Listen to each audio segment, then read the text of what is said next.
Alan Jackson goes full-throated on the Howie Carr Show earlier today as he reveals his true thoughts behind some of one Beverly Cannone Oil's rulings and calls out a few other familiar cast of characters from season 2. Hello, and welcome back, roommates, to another titillating edition of Alexasrewm, where we are not lawyers, we are not medical professionals, and we are not law enforcement, we are just people. Hey, people who have opinions about all things going on post Karen Reed retrial, including Alan Jackson going full-throated and not giving a ham sandwich about calling out some of Beverly Cannone Oil's preferences towards the Commonwealth. The problem is, when the judge is on the Commonwealth side and tends to lean toward the Commonwealth, that makes life very difficult. And I've got example after example after example of the Judge Cannone making very bizarre rulings that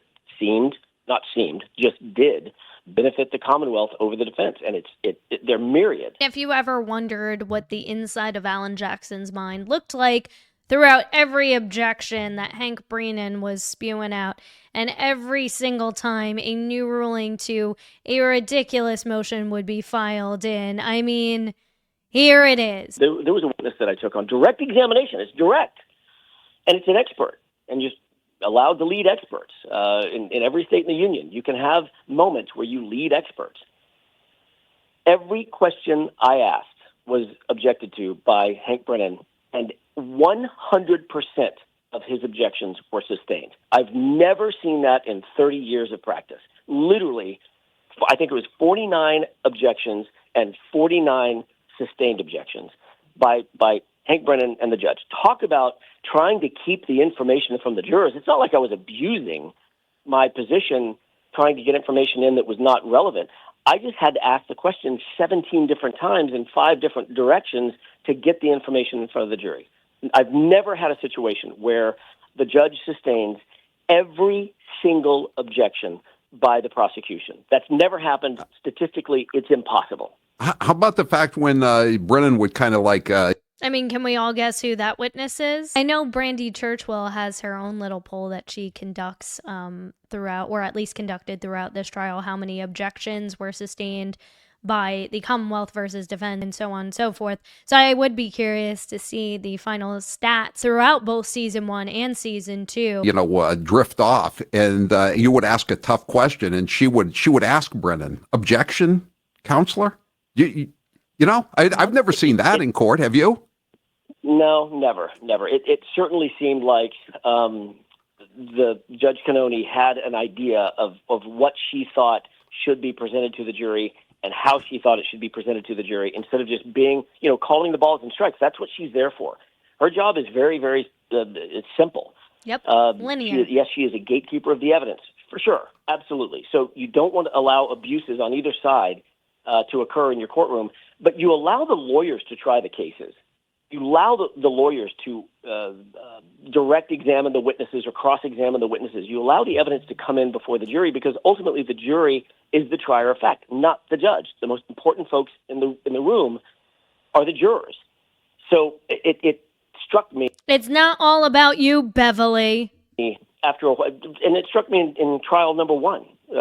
She did the same thing. Yep. It was just, in my view, abusive of the process, not allowing the system to just work. Let the witnesses testify, let the evidence come in, and let the jurors weigh the evidence, and then let the advocates argue about the weight of the evidence. That's a trial in and of itself. It's not difficult. What would you... Yeah, let the experts expert. Let them battle it out, duke it out, Roman style, man. That's what I'm saying. We're ready to rumble. That's what we wanted to see. And when you're trying to limit every single thing, every single piece of information that's an opinion, taking ARCA for instance, an opinion that is based on the opinion and the analysis that was conducted by Judd Apatow rolling around and paint like a pig in shit. Let the adults give their opinions. The adults in the room who actually conducted a legitimate scientific test to the best of their abilities based on the analysis and the junk science. But when you limit every little thing, every other word outside of a ham sandwich, it becomes ridiculous. So this is hot off the heels of a question that was asked about the special probiotic. Did I doubt whether or not I could get a fair trial? About every single minute of every single day. Yeah. I doubted it significantly. I think we may be the only duo, lawyer and client, who has gotten back-to-back acquittals on murder charges. Yeah. We got back-to-back acquittals. When has that ever happened? Actually, you might be even looking at a three-peater, because according to juror Jason, who I put together a video on, I might release that tomorrow or at a different time, the not verdict slip was exactly the same as the recorded slip that was read out in court yesterday. So technically, we're looking at a three-peater. She was acquitted 3 times. 3 times! How much more obvious can this all get? She didn't hit John O'Keefe with her flaming car. And I thought you were going for triple jeopardy yesterday when they brought back they said, "Oh, we don't have a verdict after all." I mean, you're going into the record books. You got two murder acquittals here in a row. Yeah, I don't know that I'll ever meet another lawyer who can claim that. Yeah, this team has gone through the gauntlet. What was it like having basically the judge tied your hands, the defense's hands behind your backs, didn't she? What was that? What was that like? First things, it was difficult. I mean, that was the challenge, right? So Hank Brennan came on as this, sort of self-proclaimed stalwart of justice. We're going to make sure that Karen Reed gets a fair trial. That was just lip service. It was anything but that. Liar. Exactly. And that's what we all thought too. Like, he comes in, he's like, "Oh, I just want to ensure that she's going to get a fair trial." And that's how we would start every argument too, is, "I'm not trying to do this, but I don't care if ARCA comes in or not. I don't care if this expert comes in or not. But my concern is X, Y, and Z thing as to why I'm actually really trying to exclude them from testifying at all. I'm trying to withhold any type of defense the defense is trying to put on to defend their client." Commonwealth had a theme and a theory going into this case that they did not want the jurors, in my view, they did not want the jurors to actually hear the evidence. They had no interest in having the jurors presented with the truth and the evidence on both sides, even playing field. Everything they did strategically was to try to hide evidence, try to hide witnesses, try to hide experts from the jurors. They filed motion after motion after motion. And well, that's one thing. I mean, I can handle a prosecutor. I can beat most prosecutors with my hands tied behind my back. And that's a good point too, is if you were trying to really ensure a fair trial, you would have called Proctor, right? Chocolate chip. You would have called Tully, right? He had his grubby little fingers all over the place. He was even playing chauffeur for Professor Paintsniff and friends. Right? He was talking to experts. He was flying all over the country to talk to people. I know evidence very, very, very well. You allow the evidence to come in before the jury because ultimately the jury is the trier of fact, not the judge. The most important folks in the room are the jurors.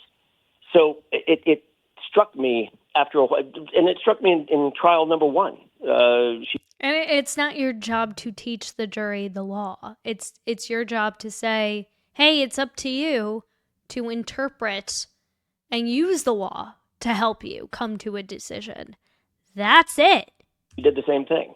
It was just, in my view, abusive of the process, not allowing the system to just work. Let the witnesses testify, let the evidence come in, and let the jurors weigh the evidence, and then let the advocates argue about the weight of the evidence. That's a trial in and of itself. It's not difficult. What would if you could speak directly to Judge Cannone, what would you say to her in criticism of what she did? Well, I have to be careful. I am an officer of the court in every jurisdiction in which I'm pro hoc, and I can imagine I may be back here in Massachusetts again. I doubt I'll be in front of Judge Cannone. But my God, I hope not. Although she'd be like, "Hey, JJ, how you been? How you doing?" I just spent the summer down at the Cape. Do you like my new tan? You like my new nails? You like my new blowout? Hey, oh. My suggestion would be just do better. Don't try to put your thumb on the scale. No judge should ever try to put your thumb on the scale. Let the evidence get before the trier of fact in a fair and, above all else, an impartial way. I did not feel this was an impartial judge. I just didn't. And I don't think anybody who's watching would argue with that. What about the district attorney, Michael Morrissey, who got 3,000 pages of evidence from the FBI, pretty much conclusively proving that your client did not strike? What do you think about that grubby little meatball? John O'Keefe. And yet he went out and spent close to $500,000 to hire his own experts. What would you say to Michael Morrissey, the district attorney? For Michael Morrissey, I have a lot more to say than I have to say to Judge Cannone. For Michael Morrissey, the overall arching comment is do better. Do better, sir. You are in the job of seeking justice. You're not in the job of winning cases. And that's what it seemed like he was doing. Not seemed like. That's all he was doing. And that's what Hank Brennan was doing. And that's what Laura McLaughlin was doing, who was writing. Laura McLaughlin? But also what happened to all that paint after Judd Apatow? Whatever happened to all that paint? That was $500,000 of finger painting. That was $500,000 of paint. That would be my first question. But Laura McLaughlin, we all like to rag on Lally. HJ doesn't mention Lally at all in this interview, which I'm very curious about because I would love to know. I would love to know your thoughts about Lally and his role specifically in season 2, because he was definitely not a main character. He was hardly a supporting character in this season, but Laura McLaughlin is the madman behind all the madness with the motions of the oceans. All the papers, the abusive process, trying to keep all of our witnesses out of the courtroom. Literally, they spent hundreds and hundreds of hours filing motions, trying to keep our witnesses away from the jurors. Ultimately, we were able to overcome it. This is the most challenging case I've ever tried in my life. And we didn't win because of the process. We won despite the process that was put in place in that Dedham courtroom. It was a travesty, in my view, an absolute travesty. What was the worst thing that they kept out? The butt dials, the FBI, the solicitation of a bribe? ARCA. The FBI. You just hit the nail right on the head. The FBI. How can you possibly defraud a jury by saying, okay, defense, you're not allowed to mention the fact that ARCA was hired by an independent agency, the FBI and the Department of Justice, the DOJ, and at the same time allow the prosecution to get up and cross-examine the very witnesses that were hired by the FBI and call them your employers. Are you kidding? That was not a mistake. Hank Brennan did that absolutely on purpose, and he did it because he knew he was going to get a very favorable call by the judge. We objected over and over. We said he opened the door. This is perpetrating a fraud on the jury. This was not their employer. Nowhere close to being their employer. These witnesses' employer is ARCA. These are salaried employees of a company that was hired by the federal government. To investigate what? We don't know. But likely the investigation, because it was garbage. You're also presenting this false idea to the jurors that, well, it's totally normal that your county and your tax dollars are paying $500,000 for Aperture. That's what you're communicating to the jurors, is normalizing the fact that you always spend $500,000 on experts. Experts that you already have as salaried employees at your disposal anytime within the MSP. What's the point of having Trooper Paul if every single case, every single unaliving case, the Commonwealth is going to go out and also hire other experts, because what your own experts, your state house employee experts testified to and their analysis that they produce isn't reliable, isn't good enough, isn't what you want, doesn't fit your narrative. Yeah, when we went to sidebar, nope, you can't mention the FBI. And the Commonwealth was still able to perpetrate this just abject fraud on the jury. Now, thank God the jurors were smart enough that they did not allow that to affect their ultimate judgment. But that's the kind abuse that should not ever happen in an American courtroom. Did you think that Brennan was going to seek jail time for the drunk driving? No, I didn't. I told Karen going into the verdict watch, if you will, those, I sort of have the sound of the Jeopardy theme in my head when I go into verdict watch. It's brutal. It's friggin' brutal. But no, I told her over and over, look, there is a very good possibility that there's going to be an OUI conviction. Very good possibility. And that was, in some respects, that was by design, and I can explain that at a later time. But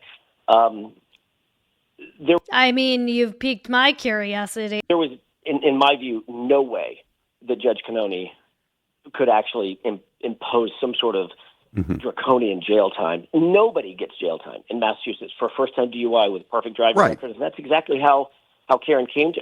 She's not allowed under Massachusetts statutes.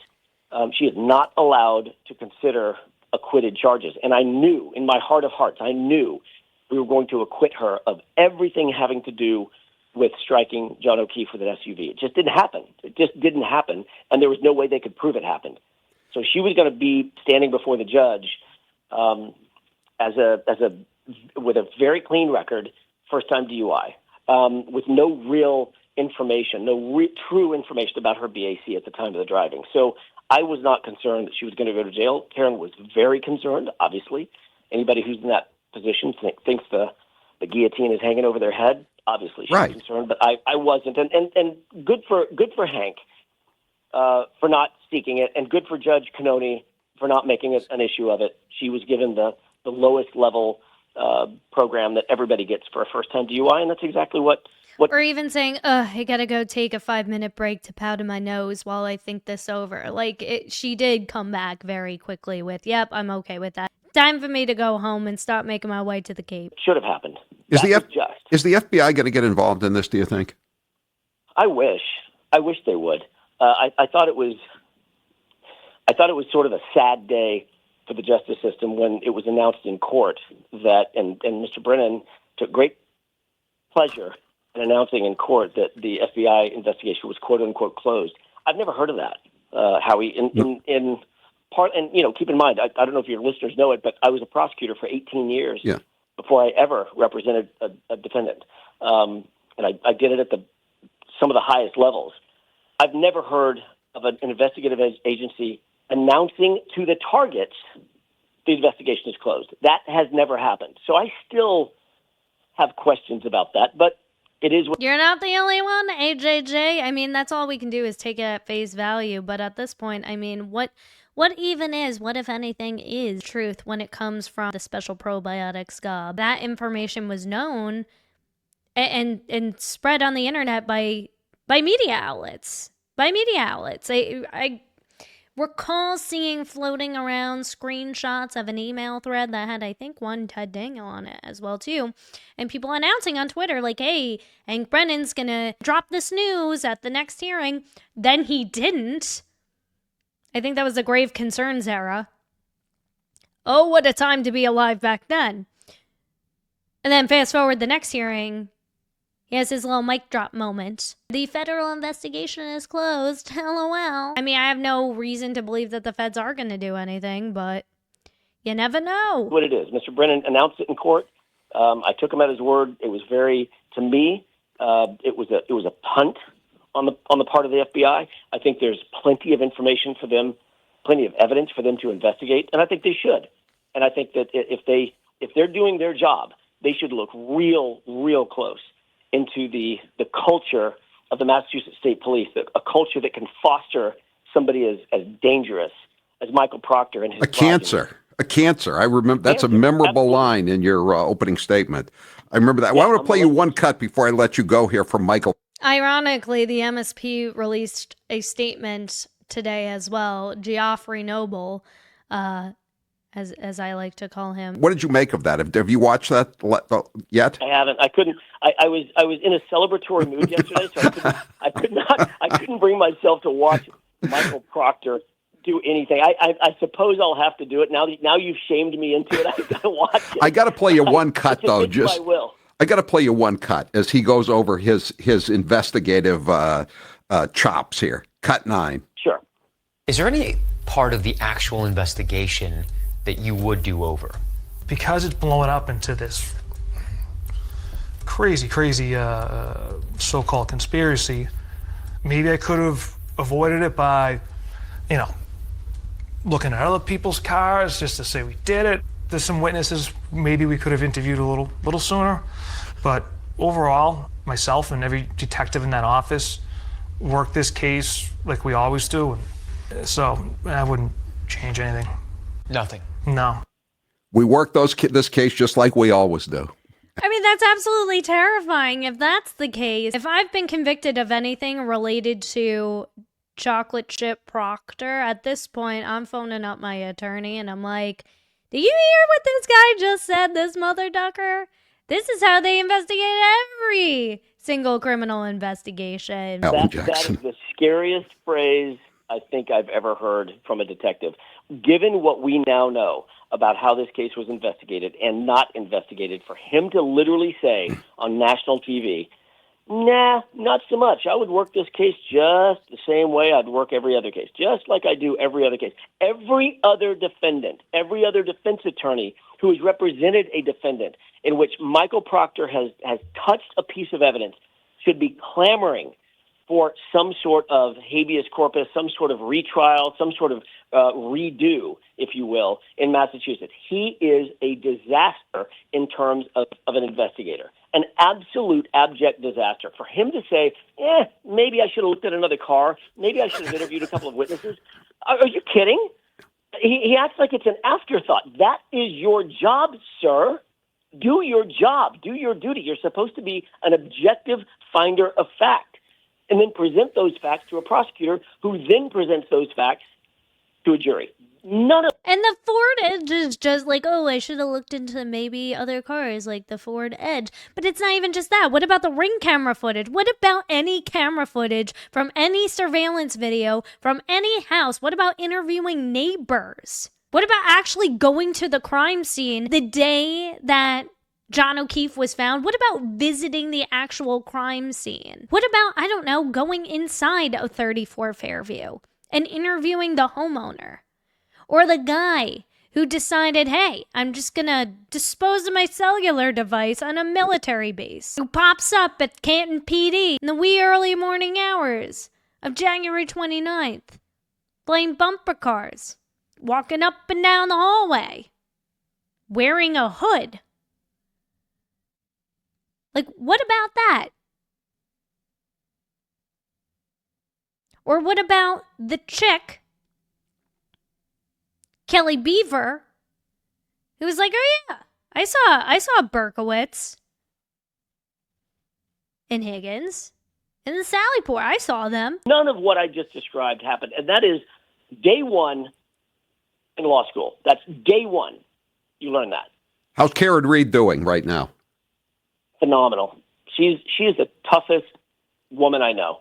She has a steel spine. She's got no quit. She's never given up. So there you have it. Howie Carr interviewing Alan Jackson earlier today. I know he posts new episodes or the previous day's episodes, I think, on Apple Podcasts. So I'll link those two for you so you can listen to his interview with Alan Jackson in full, interruption free, if you need a break from my gob and my thoughts and my opinions. But I mean, I think he said it best. Beverly, girl, put down the White Claw and listen up for a second. You gotta do better. People, we already know. We already talked about this. He's too far gone in the oven. He's now become encrusted in the back of the oven because he's just been like sitting there for too long. It's time to go, buddy. It's time to go.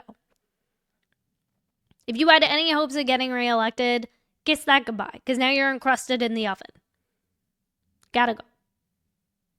So, he's cooked. Laura McLaughlin,